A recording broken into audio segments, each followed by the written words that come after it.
I want to welcome you to the How to Break Into Tech panel discussion, and it's a hiring event. My name is Marco Lindsay, and I'm your host and moderator for this conversation. We've been hosting these hiring events for 5 years now. We're happy that so many of our attendees are landing jobs in tech. So we want to keep it going. Today's event is on how to break into tech.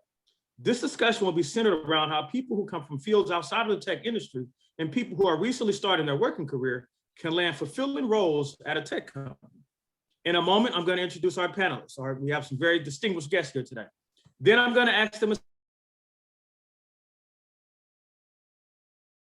a preset question. 40 to 45 minutes, we'll pull, make sure that if you have a question, put it in the chat. Then at the hour, we'll go on a breakout room so that you all can network and speak to our speakers and representatives from various companies. Company reps, please make sure that your screen name shows which organization you're a part of. And we encourage you to answer questions from the career seekers in the chat box as well. Career seekers, I encourage you to put your LinkedIn profiles in the chat box and connect with one another as well as our speakers. We ask that you please keep your audio muted until we go into the breakout rooms. And with that, we're going to begin this conversation.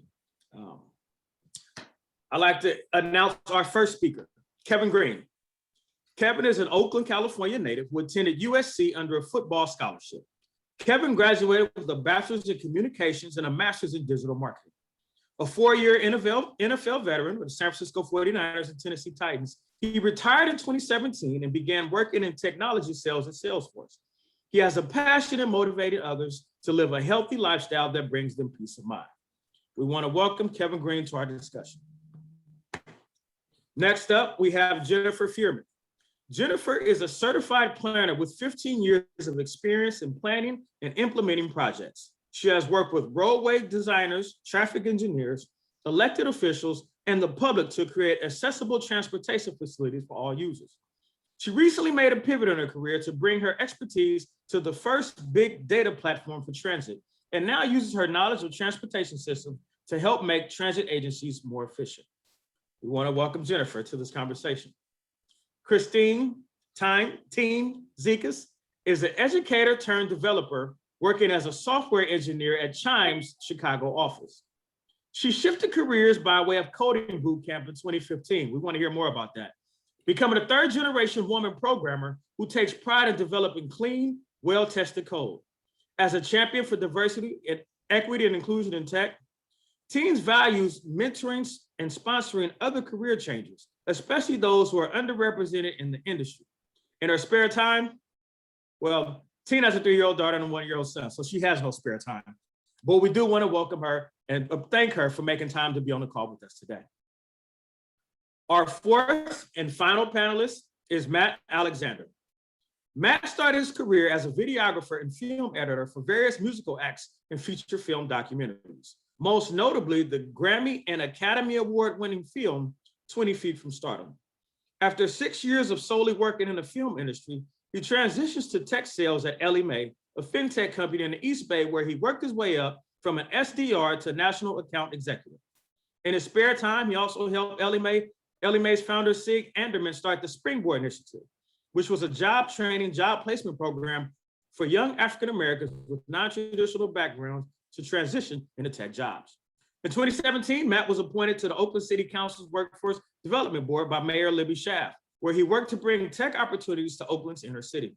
Professionally, after leaving Ellie Mae, Matt joined the commercial sales organization at Salesforce as an account executive. And currently, he's an enterprise account executive in the global sales organization at Amazon. His newest film, Lost in America, was released in June of 2020, and it documents the problem of youth homelessness in America and what is and isn't being done to stop it. We want to welcome Matt to this call as well. And so this first question I'm going to put out there that we love to start and find out more of: how did each of you get into tech? How did you land a role in tech? I'll go ahead and take it. After retiring in 2017, being from the Bay Area, tech is what's around us, right? It's something that is what we live and breathe. So I wanted to find a way to try and revamp what is expected for a retired professional athlete. I went to school for tech, for digital marketing. So I wanted to get into that field because I wanted to show other African Americans and other, ex-athletes that they can go into a field and find success and find success in that field with people who don't look like them, right? Tech being the main one. Just wanted to just change kind of the narrative of what's expected for former athletes. So tech was right there, being from the Bay and retiring in the Bay, and I just took a leap of faith and joined right into it at Salesforce. I'll go next. So my husband got a job opportunity that relocated our family from Florida to California. And excuse me, I actually was able to get into the tech industry through a little bit of networking, where I learned that tech companies also do transportation, which is my background. So when I moved to the Bay Area, I got a job at Facebook supporting their transportation group, and worked on a regional project for Facebook. And that was my first role in tech. I can go. So I was a high school math teacher, and not enjoying it. Teaching adults is really different than teaching kids who already know they don't like math.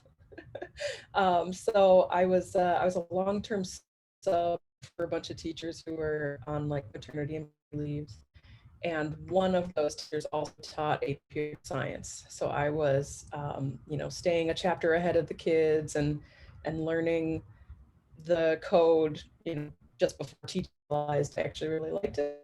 Unlike in math, everyone could get a different answer and still be right. There's a million different ways to solve the same problem. So I started researching boot camps. I went to a boot camp. It was an 18-week program. And about 3 months after that, I got my first developer role, and I've been a software engineer for the last 5 years. I'll just jump in and say mine was pretty straightforward. Like I kind of believe that this life, pretty much everything that I've gotten is because of who I know, right? So I spend a lot of time networking. And so even when I was in film, I would go to various networking events that had to do with different industries. Ended up meeting somebody that worked as a VP at May, where I initially started my career.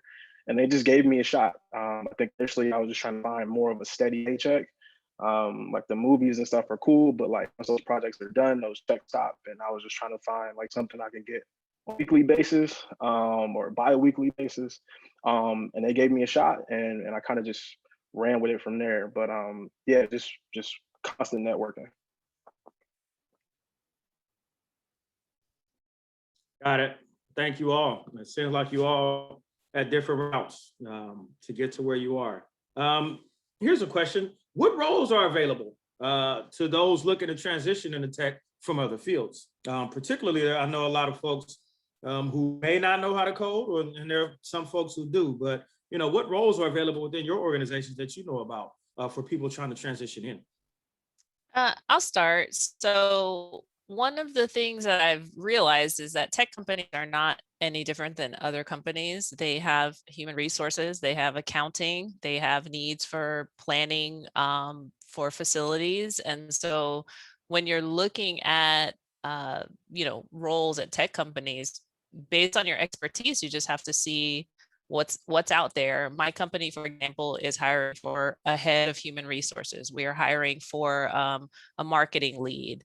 And so these roles exist all across the board, and you can't shy away from looking at a company's job postings just because they're a tech company, because they still do all the functions that a traditional company would do. Yeah, that's a great point. I definitely at some point thought that you had to learn how to code to get into tech. And, I think about my day-to-day and who I interact with. And, we have folks who do design work. We have product leads, people who do research on what users want, what kind of workflows are the best experience for users, project management.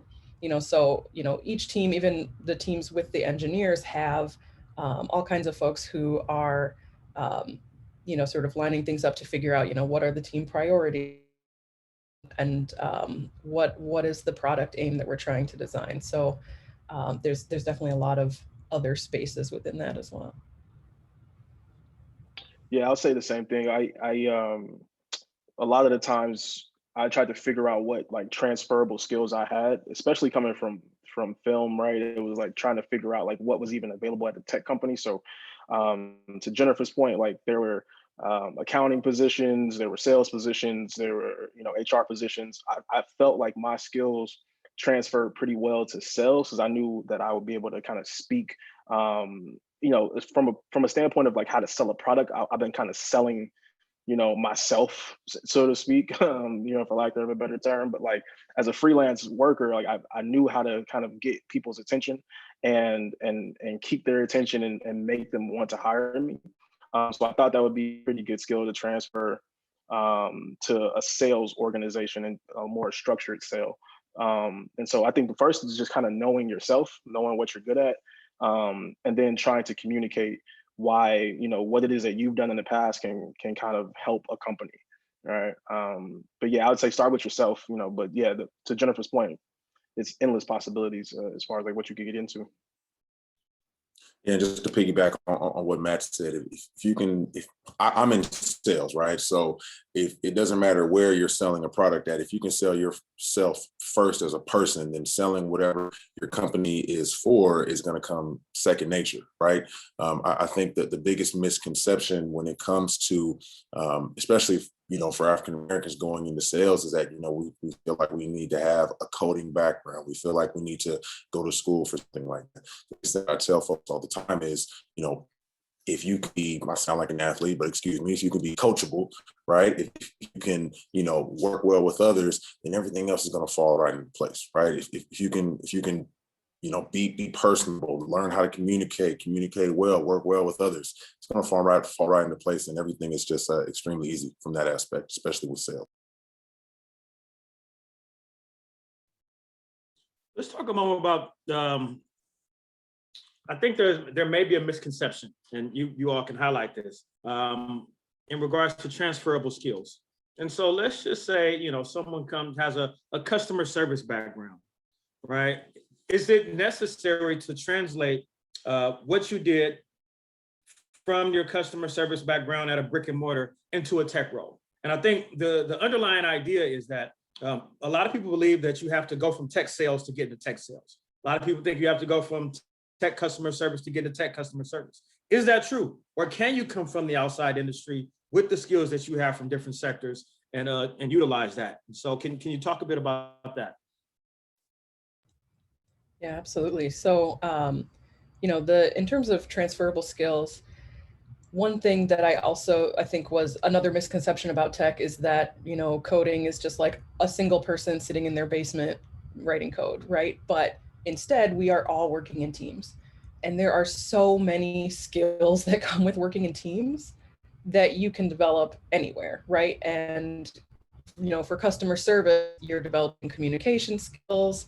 When I was applying for my first developer role, I told the hiring manager, I'm a developer who speaks human, right? Just the idea that I can communicate technical concepts to people who don't have a technical background, that is a huge asset on a technical team, right? I think that a lot of career changers are some of the most valuable team members because they bring so many skills that maybe someone who's been coding since high school and, all the way through up until their career has not had time to develop. So yeah, absolutely. I think that as long as you can speak to those skills and, what they bring to a team, that absolutely you can apply them anywhere.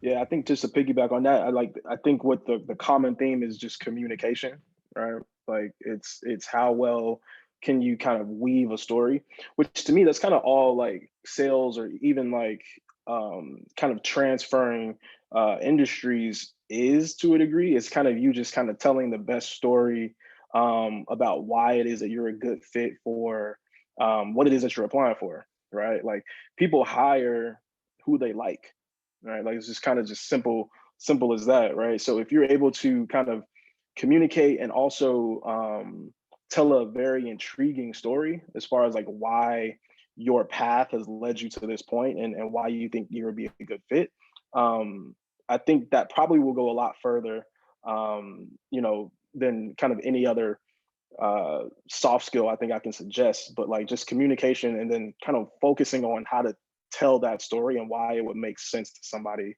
that would be willing to hire you or take a chance hiring you.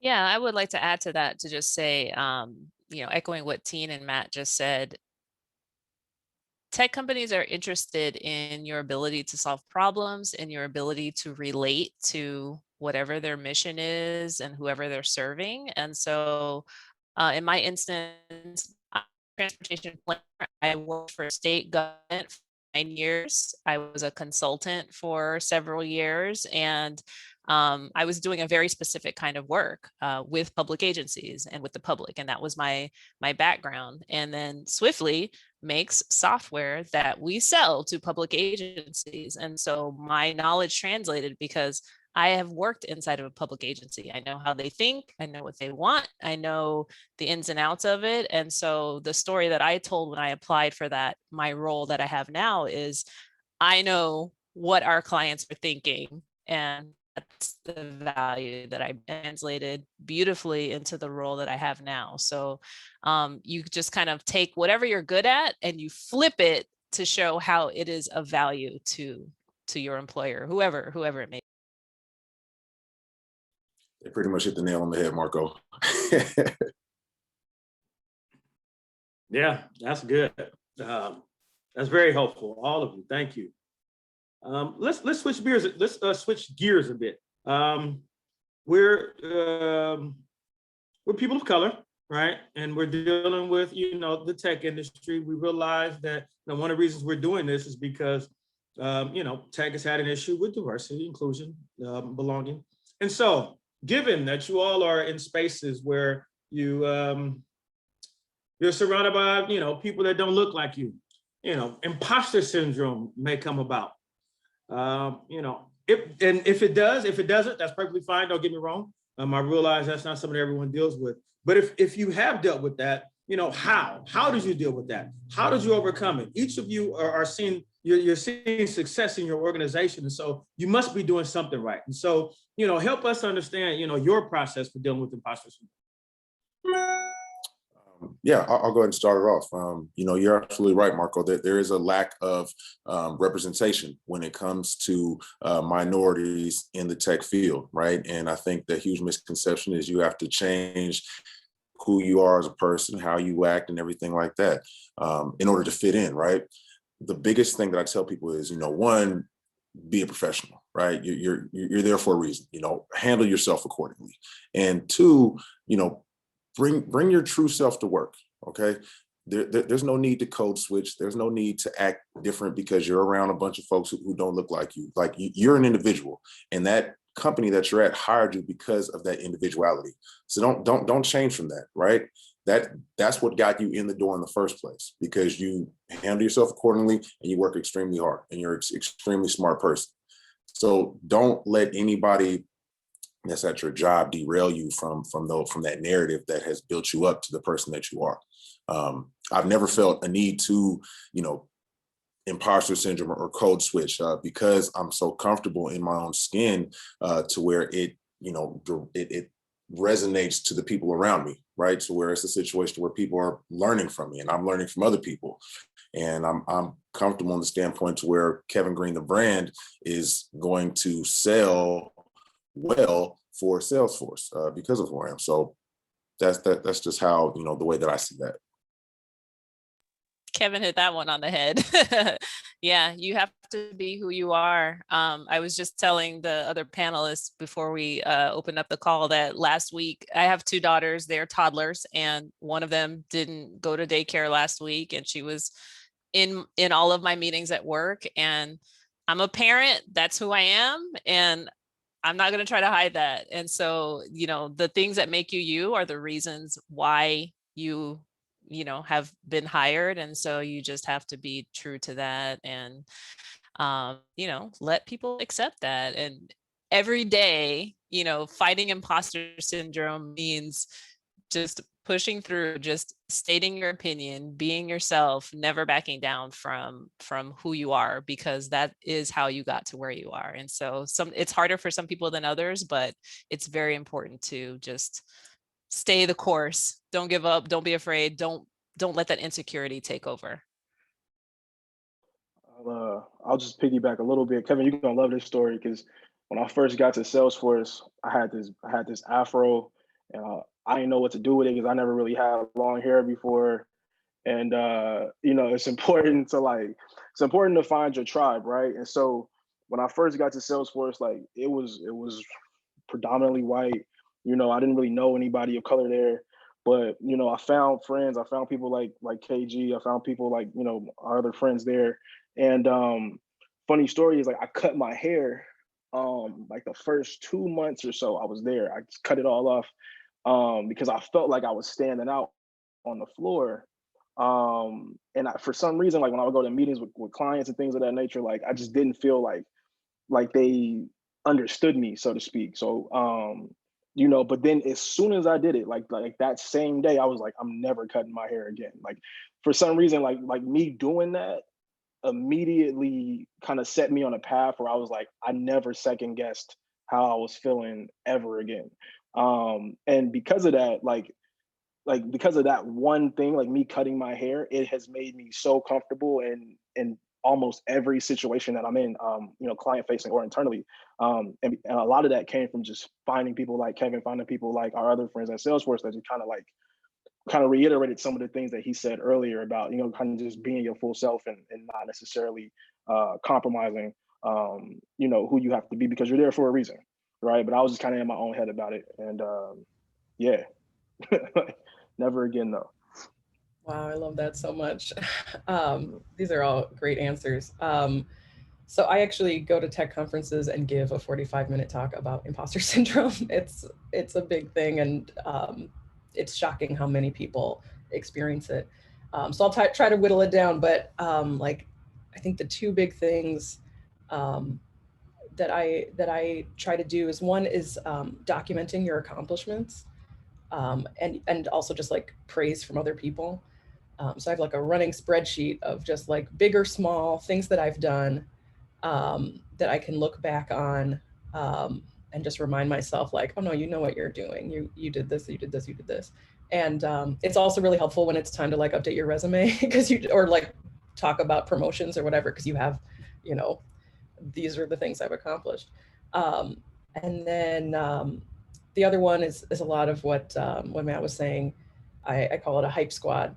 You got to have a crew that's there to cheer you on. And, you know, maybe those people are at work. You know, at my team, we have a weekly dev ladies chat. And so it's all the lady engineers in the Chicago office, and we like get lunch on Zoom. But outside of that, you know, I have a crew of people who, whenever I'm feeling some kind of way about something, I can tell them, hey, like I'm nervous about this thing, and they hype me up. And then you can be that for other people. You know, mentor, even if you think you're not very far on a path, there's someone who's on that same path that you've already traveled, and so you can mentor other people, and then start to realize, you know, I have valuable experience that I can that other people can benefit from. That's awesome. I know the National Association of Black Accountants call it lifting while you climb, right? And so sometimes we forget, you know, even though we're not there, we're still ahead of some folks who are just starting. And, you know, as we're on our journey, let's make sure that we're still helping folks who aren't even where we are yet. Here's a similar question. And how have you found ways to be your authentic self when you're the only one in the room? And I know that each of you have been the only something in a room. You know, how are you able to show up and, you know, find your authentic self and find your voice when, you know, there's nobody else that you can look to and be like,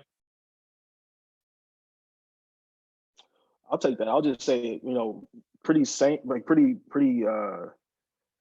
kind of quickly off the bat, like I just respect everyone, right? Like, so no matter what's happening, initially you just have my respect, right? And we kind of start at that point. Now if you lose it, that's a different situation. But like I'll come in and I think I try to disarm, you know, any type of like awkwardness, just by kind of being very open and polite to people. And that's usually worked in my favor, where I haven't had to like deal with any, you know, anybody not liking me because of like who I am. Like, you might not like me for other reasons, but like, you know, I don't think it's like a personal thing, right? So initially, I think I just come in, kind of disarm the situation, make everybody feel comfortable, and that in turn kind of helps me feel comfortable as well. That, you know, we're kind of all there in the right mental space, at least outwardly, right? You never know what people are dealing with, you know, internally. Yeah, I think you know, along those same kinds of those same lines, I definitely try to connect with people on an individual level. Um, I might go maybe in an extreme. At my boot camp, I had the nickname Teen MI. It's like, it's not too much information, but it's the teen amount, which is still maybe more than other people share. But you know, I do try to you know, be my true self and find those commonalities with people. And then, you know, I think that when you're very open, people are more open to you. Like, I think kind of like what Matt was saying, that they're, you know, you develop this trust just by being really open. Um, it's tricky. So the last two places I've worked, I've generally been like one of a small handful, if not the only Black person. And in addition to making interpersonal connections and trying to connect with people to just, you know, find commonalities, something that I do, and I think this is just to make myself more comfortable and to be, you know, truer to myself, is if anything is rubbing me the wrong way, or if I have a question, I make sure that I express it. And that could be related to anything, if it's related to HR policies, if it's related to the way we run meetings, if it's related to, I don't know. I mean, it's funny, we've been virtual for so long, I can't remember what kinds of questions I used to ask about in person. But if I have a question, or if I'm unsure about anything that's kind of like giving me uncertainty, I think it's important to address that, because it just helps you get a better feel like for the lay of the land and how it's going to impact your experience as an employee. So it's definitely challenging, and sometimes it can be a little bit lonely, but I think finding connections, finding allies, and then expressing things that concern you up front is really a good way to deal with being in the minority. I think that after, you know, this past everything that transpired in 2020, piggybacking on what Jennifer said, I think that it's interesting to see that there are more allies that don't look like you, right? There's more allies that are not African American that you can have conversations with, and you can kind of find that common ground, that bonding ground. And even though they might not understand it to a T, they understand it close enough, and they're willing to see things from your eyes as best as they can in a professional setting. And there's topics in which everybody can talk about to where there is a common ground, because let's all face it, we all work together, you know, in tech and stuff like that. Like, if there's a person who doesn't see it, that common ground, pretty large chance they're not going to be there very long, you know, just to be honest with you. So I think that even if it may not be from bonding with somebody because of you two looking the same, I think that there's a bunch of topics in which you can reach together and break down that ice and find that comfortable.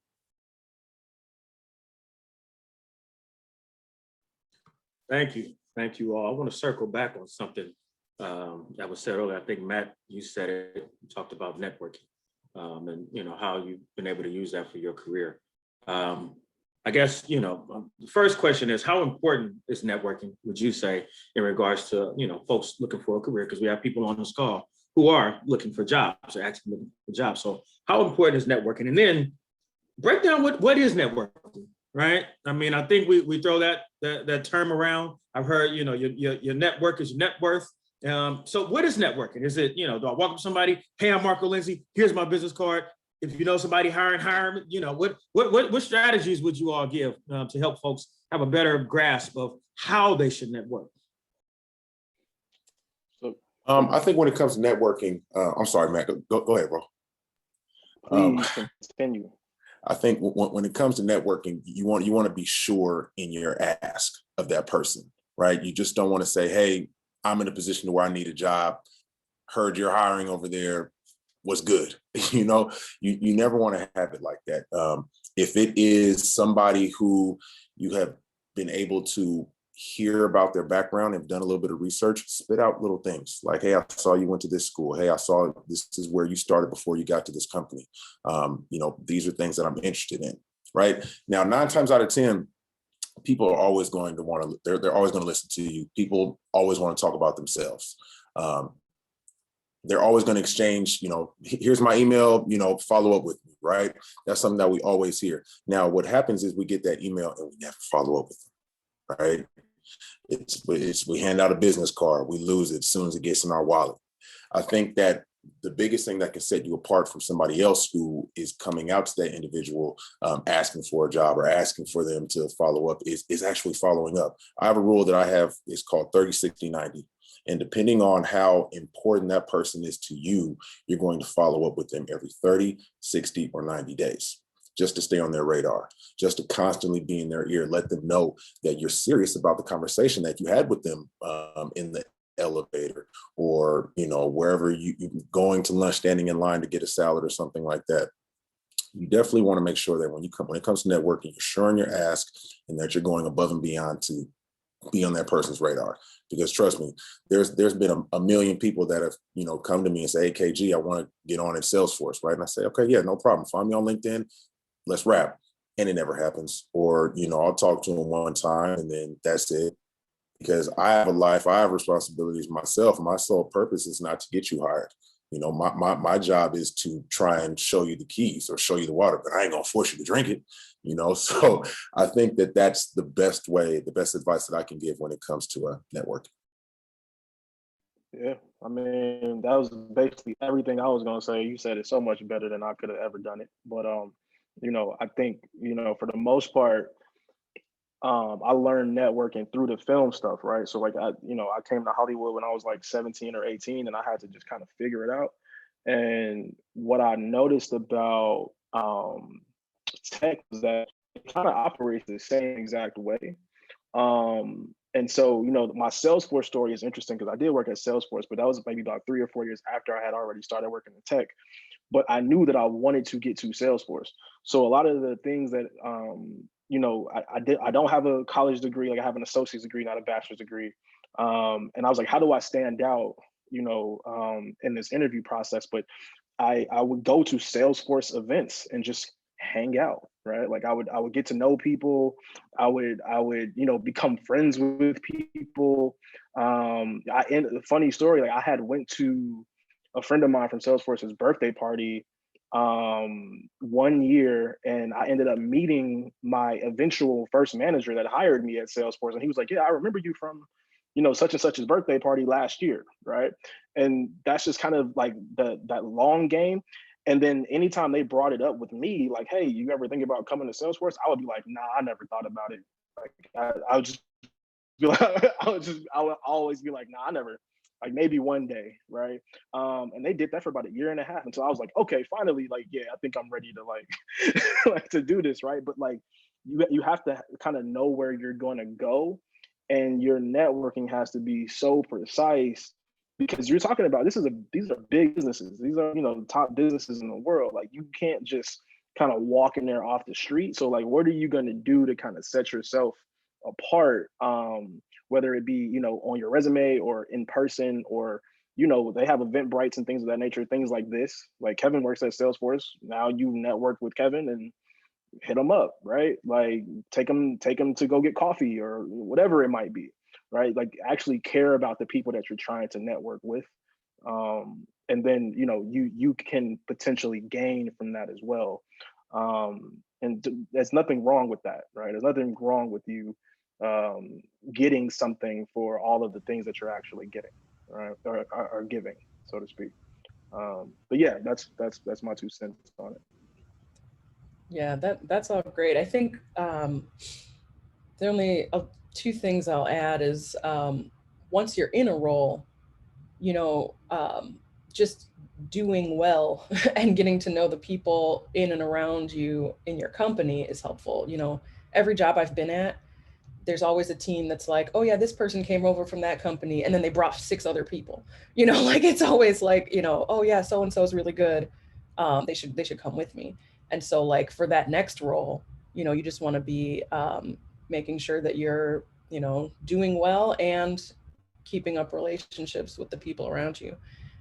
The other is to just not be afraid of sort of the distance between you and someone else in terms of level. You know, when I was coming out of my boot camp, I messaged a CEO on LinkedIn and I was like, hey, I'm trying to find, you know, trying to listen to stories about women in tech. I'd love to hear about your journey. And she got coffee with me and I was like, this person has time for me. And at the time, like the timing didn't work out in terms of roles at my level at her company, but then that was my next job was at her company, you know? And so like, don't be afraid to send out that message because, you know, as Kevin said, people love to talk about themselves.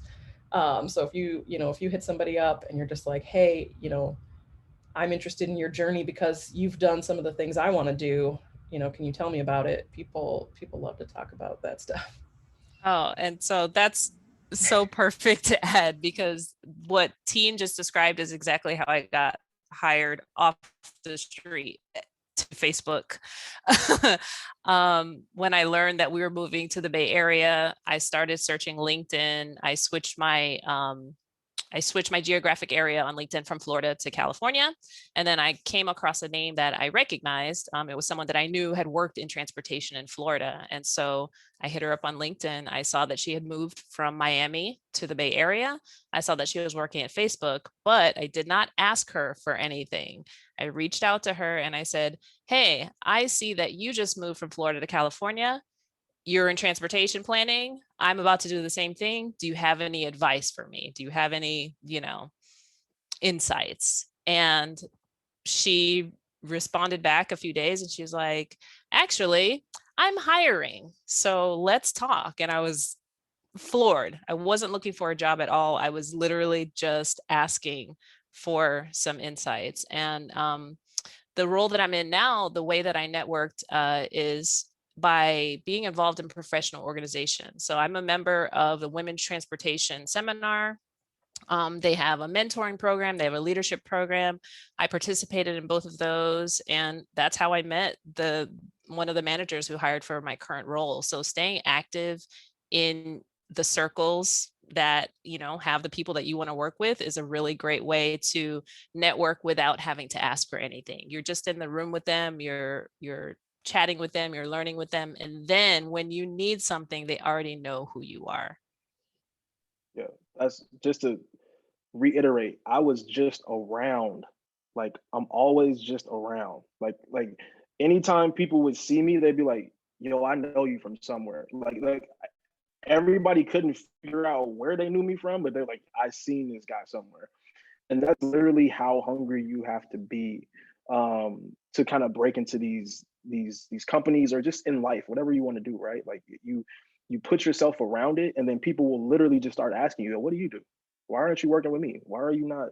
You know, like, and then when you have those conversations, be prepared for them, like, because you know that's a whole different talk track. So your story that we talked about earlier should be so clean by the time you get to that point, and you should know what these people care about by the time you get to that point, that you're able to intertwine all of these kind of key details to what matters to them and how it relates to you, right? But that's pretty much all I did. I just always around.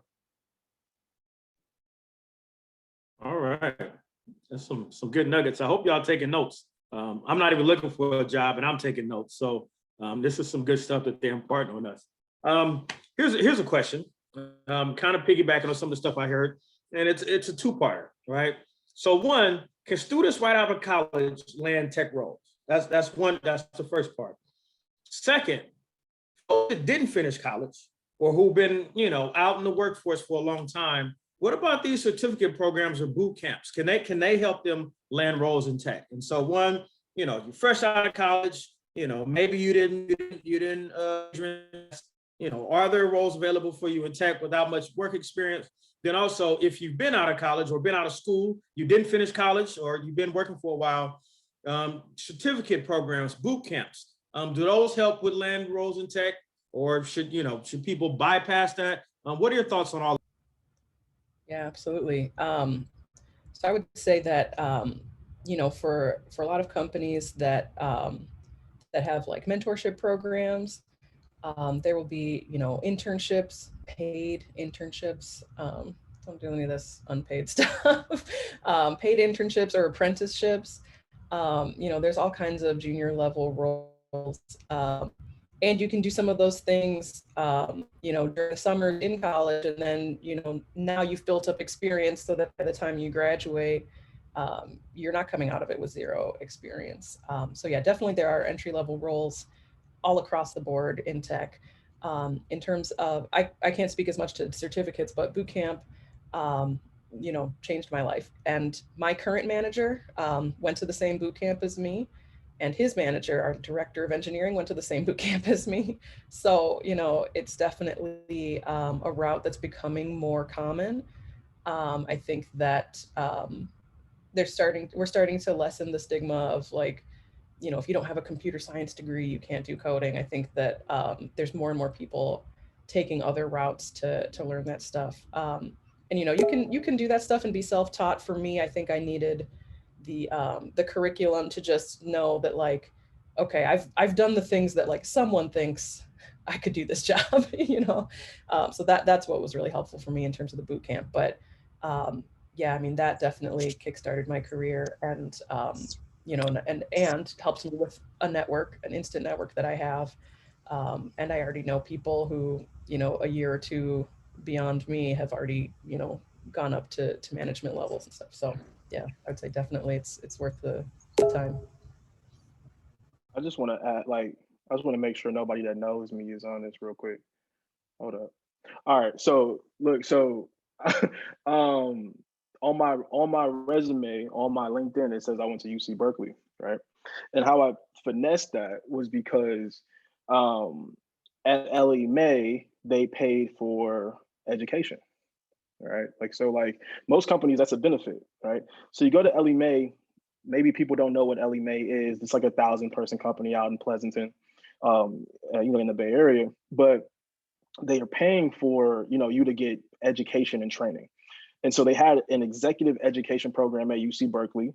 I found the president on LinkedIn and was like, hey, I'm interested in going to this program to learn how to be an executive. She was like, well, we only send executives to this program. Are you an executive? And I was like, you know what? Like, let me take you to lunch. And I took her to lunch. She liked me as a person. And she was like, you know what? You can just come to this program. You can learn, ask questions. She just took an interest in me, as a person, so to speak, and became a mentor, right? But like a big portion of that program is when you graduate, technically you are an alumni of UC Berkeley, right? And so I was like, okay, how do I get this in my background check when people run my background, but I don't have to go pay for 2 more years of school and leave my job, et cetera, et cetera. So I got the company to pay for it, right? And then also I got the degree, right? Or like it's a certificate, but like again, in the database, it says alumni of UC Berkeley business program, right? So like find little things where like you can go to a smaller company that will invest in your future, because then I went to Salesforce, right? And now I'm at Amazon, but like no one even asks me anything about my education. Like it never comes up ever, right? And so like you have to kind of like play it strategically, and then find like a company or two, like a Salesforce, a Amazon, a Facebook, whatever. Once you get certain companies on your resume, no one ever asks you about education. Like it just doesn't happen. So if for those people that are kind of wondering, in that similar situation where you might have some college or no college, there are ways around that. And if you do want to have those conversations, I can definitely help you navigate, that whole landscape. But it's definitely possible. That is 100%, like I can relate to that story. I also have some college, and the certification that I have, I'm a certified planner, American Institute of Certified Planners. And when I worked for Florida DOT, I was being recruited by a consulting firm that, was interested in hiring me. And I was like, look, I don't have a degree, but I am about to take this planning certification, which based on your number of years of experience, you can take the test and get certified. They offered to hire me before I got the certification, and they let me spend my first month on the job studying for the test. And that's what I did. I studied for the test. I got certified as a planner, and then I worked my butt off and brought in a ton of work for them. So I used my aspirations of becoming certified as a tool to get recruited, and then I studied on my company's dime to get that. And then once I had that certification, then I began climbing roles. I worked for Miami Downtown Development Authority, up to Facebook. It, like you said, like Matt said, people don't ask anymore because your experience speaks for itself. It's not what you know, it's who you know. Definitely. Nice, quick mic drop there. Love it. I love it. We're getting close to the hour. I have a few more questions, but I'm going to pull one from the audience. And so one question that we got was, what was the most challenging thing about your transition from your previous sector, your previous career into tech? What was the most challenging thing you faced? So like I think naturally I'm an introvert, so to speak. Like I don't like to waste words, I guess. I don't know if that's introverted or not, but I don't like to speak unless I have something to say. The politics of just all of this stuff is just kind of like taxing, especially when you're new to it. Like you can kind of portray yourself in the wrong light if you say the kind of the wrong things or the wrong way in different meetings. So just kind of understanding like what key words to say in meetings to make it seem like you know what you're talking about, or how to not kind of fall into those pitfalls of how you're presenting yourself to your colleagues, to let them know that you belong there was probably the most challenging thing for me. Like, you would ask me about one of my accounts in a meeting and I'd just be like, man, everything's cool. And then like my VP would be like, yo, what? Like, and I would have to kind of figure out like, what do you want to hear from me, that would make it seem like I know what I'm talking about, right? And so I had to go through kind of like a coaching of like how to present in meetings, so to speak. Even when I had nothing to say or everything was going fine, like there was a way to do it, right? So I guess just kind of learning that playbook, learning that second language, was probably the most difficult thing for me. I'm sorry, yeah, Christine, please. I was just gonna say there was just a culture shift, in education, I was never the only woman in the room, it was mostly women, and mostly people who were focused on social justice issues. And, we would all feel the same kind of way the day after a Black person was murdered, when we came in, and, the mood of the room would be different. And I was definitely not used to coming into tech where, the morning after some horrible thing in the news, everybody's just like normal, like, good morning, blah, blah, blah. And like, that was a big shock for me. And so for that, it was just like finding my people was helpful. And then the other thing is learning how to ask for help. For me, I think, again, as part of, being an only, there are times where you think like, I'm representing all Black people or all women or whatever. And so if I look like I don't know what I'm doing, they're going to think XYZ. And it took a while to realize how many people don't know what they're doing and that everybody has questions, and that when you ask something, someone else is relieved because they were wondering the same thing too. Or someone realizes, you know, oh, actually the documentation on that is unclear. We should fix that, you know, and know that as a newer person, one of the things you bring is your perspective of like, hey, this thing doesn't make sense to someone just coming in. So I think the other big adjustment for me was just like learning how to ask questions.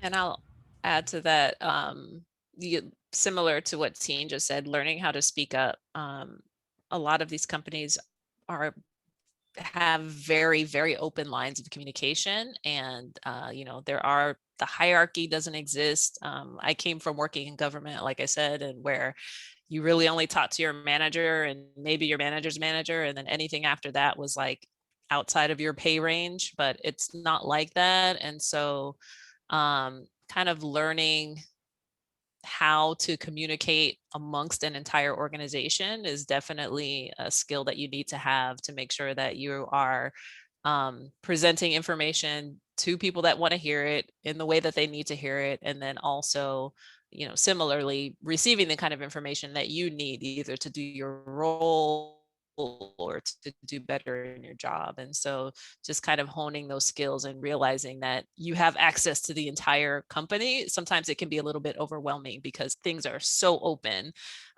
You know, you don't just have this bubble of, if you have a question, you just like, I can ping my CEO right now and ask him a question if I want to. So that takes some, it just takes a little bit of getting used to navigate that. I was going to talk about, like, you know, when I first started, you know, guys, to be honest, like I straight out of USC, I went on to play professional football. So Salesforce was my first job, if you will, out of college. And I was going to talk about like the discipline aspect of how people think that it's hard to work in the office. How my coworkers were complaining about missing a deadline. I'm like, no, you know, you want about hard, I'll talk about hard. But I think to change the narrative, what the toughest thing for me was last March, honestly, Matt, last March, April, May, you know, when with everything that was going on in the news. And I think the toughest part was was trying to communicate my feelings, trying to communicate my experiences with my coworkers that don't look like me, right? Being able to let them know that, you know, shit, I don't want to be online today. Like, my laptop is going to be closed and I'm going to open it up when I want to open it up. And I need you to respect that. And my coworkers were very, very receptive to that. But it was tough because me being the only Black person, I'm gonna be honest with you guys, I'm the only Black person in the whole office, in the Seattle office for Salesforce. So when everything was going on last spring, you know, I got hit with questions and all kind of text messages from coworkers like, hey, just thinking about you. Hey, I hope you're okay. It's like, look, I get it, you know, but at the same time, I don't want to see that, because you're not the only person that's messaging me that today. You're about the 75th person in the last hour. So, you know, what was tough for me was more so just trying to relate the message of like how I'm feeling right now, and them understanding, and me doing it in a way to where, you know, I mean, we all don't want to come across as an asshole to anybody, but at the same time, like, last year was different. And last year was a first for all of us on this Zoom call. That was the first time anybody, I mean, I don't care how old you are, has ever experienced something like that. Nobody has experienced race riots in the middle of a pandemic. Nobody's experienced race riots with the elections going on all in the same year. So like, being able to articulate yourself in a way that is comfortable, one, for you, and then two, for your coworkers to get the message was tough for me. Because I've never known, I didn't know how to do that. You know, coming in a football locker room, we use all kind of colorful language, but I can't do that in the office, right? So, you know, just knowing how to get my message across was probably the hardest thing that I really had to deal with since I started working in tech. And, you know, at the time, that was my third year being at Salesforce. So that was something I had to overcome. My bad, bro. We left you there by yourself. That's on me. That's me. Still waiting on y'all, man. My bad. So we're getting close to the hour, and I just want, do any of you have any parting words? maybe one sentence, two sentences that you would give to anyone who's new in tech, who's starting off? What is, someone, when you were starting off in tech, what's a sentence or two you wish someone had gave you to help you get started? I think I'm just going to say you are technical. There's no such thing as a non-technical person. You managed to get onto the Zoom call. Oh, I was just gonna say, you got onto this Zoom call. You know, you can, there are roles that involve more or less tech, but you belong in this space and you are a technical person. I'll go next. So what I would say is organize a list of the things that you've accomplished, write a list of the things that you are good at. If you are thinking of changing jobs or searching for a job, don't be afraid to pay for a service to update your resume, and find someone that you trust to critique your resume and your list of accomplishments. And anytime you apply for a role or interview for a role, go to that list first. Stay out of your head, stay out of your insecurities, look at the list of the things you've accomplished and go from there. Be unapologetic. I'm Black, I got braids, I'm tatted up, obviously.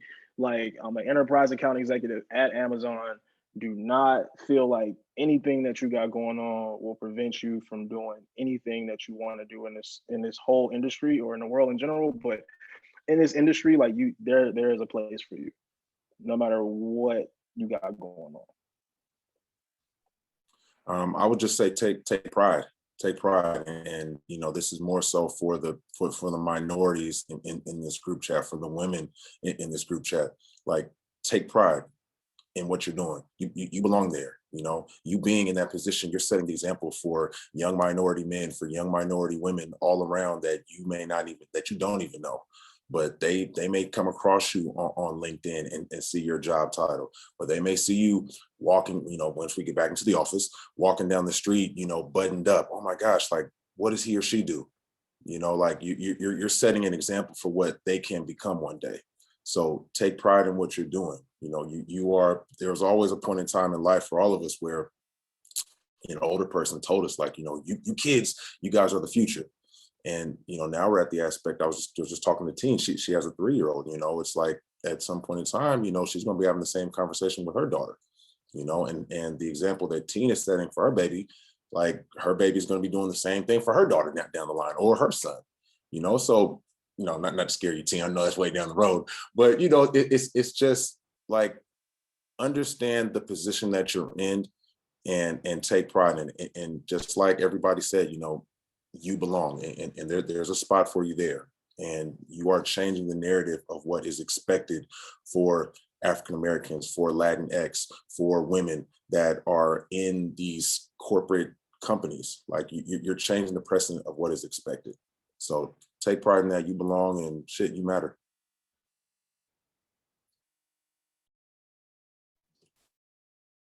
I want to thank you all. So many nuggets, so much information. I got a few. One,